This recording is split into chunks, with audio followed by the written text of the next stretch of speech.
এক দল বানিয়েছে ওই যে এনসিপি, তারা আবার সব জায়গায় যায়, এদের চাঁদাবাজি মাস্তানি আজকে মানুষের জীবনে নাবিশ্বাস উঠেছে।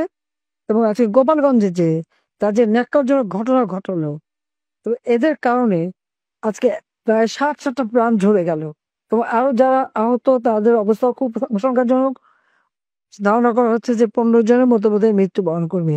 আমি এর তীব্র প্রতিবাদ জানাচ্ছি এবং সারা বাংলাদেশে আমাদের যারা গণতন্ত্র এবং স্বাধীনতা বিশ্বাস করে, যারা মানুষের অধিকারে বিশ্বাস করে, যারা গণতন্ত্রে বিশ্বাস করে, প্রত্যেককে আমি অনুরোধ করবো যে এই দুঃশাসনের অবসান ঘটানোর জন্য আজকে ছাত্র হত্যা, এই ছাত্র হত্যা করে আজকে ইউনূসের হাত ছাত্রদের রক্তে রঞ্জিত এবং তাদের আন্দোলনের নামে যারা জীবন দিয়েছে সবগুলি হচ্ছে ইউনূসের মেটিকুলাসলি ডিজাইনের অংশ। মেটিকুলাসলি ডিজাইনের অংশ হিসেবে সে একের পর এক লাশ ফেলে।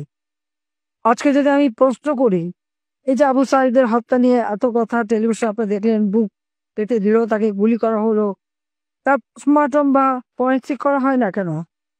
সেটা করা হলে দেখা যাবে যেগুলি পরিকল্পিত হত্যাকাণ্ড। শুধু ক্ষমতায় গেলে লাশ ফেললে সরকার পড়বে,